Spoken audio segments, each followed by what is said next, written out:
you got to look in before you look out, and that's the kind of stuff I really think about in the off season, because it's like you said, man. There's just so many kind of lulls, and there's not that big exciting race sitting out there, and most people are done racing, and it's sort of like, what do you do when people aren't looking? I mean, that's always the key, right? Yeah, I mean that's exactly what happens. And I mean, and that's why this time of the year is so important. It's like, yeah, it's it's tough for people because you're on the trainer or you're on the treadmill or you're not doing these like, uh workouts that seem allowable to Facebook that will, all but guarantee 200 likes, with the hashtag crushed it.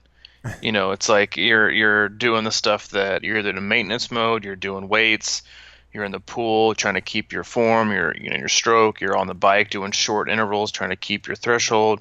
You're doing a lot of runs that are slow, trying to build up volume, that way, which is all things that are great this time of year.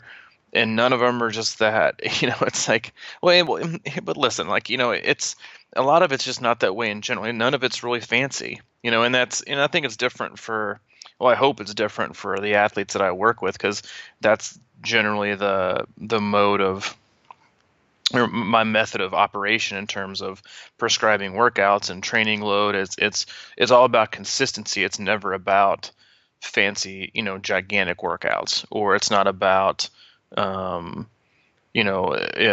testing. It's about consistency and trends, and then you just kind of wake up one day and you go out for a run. You're like, holy crap, that was a PR. They're like they come because of consistency.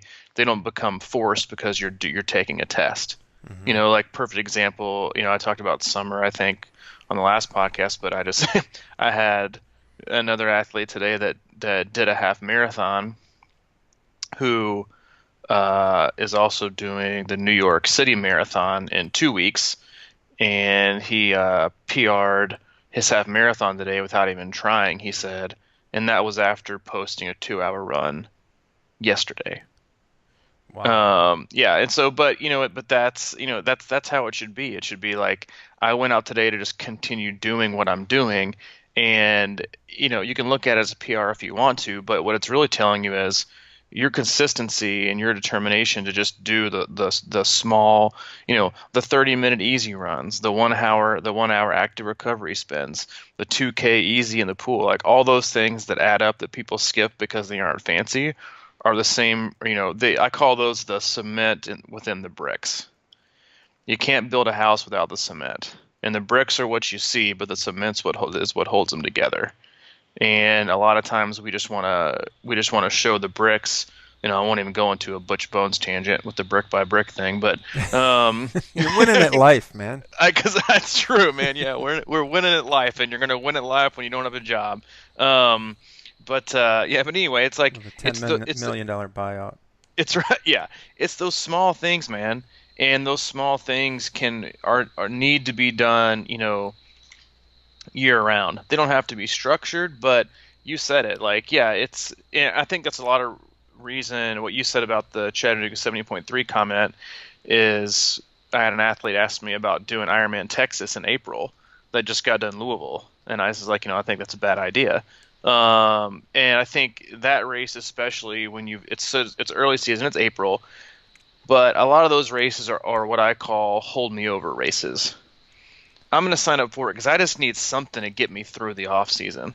Something to get me out of bed, something to wet my whistle, something to hashtag and post and like to get me excited. But the real development and the real success and the real improvement just comes with those every other week or those every month, like surprise workouts that you do, and you're like, oh, I've never been able to do this before, and it just dawns on you. But when you're so consistent, that's how it's supposed to happen, and that's how the off season, as people love to call it, should be as well.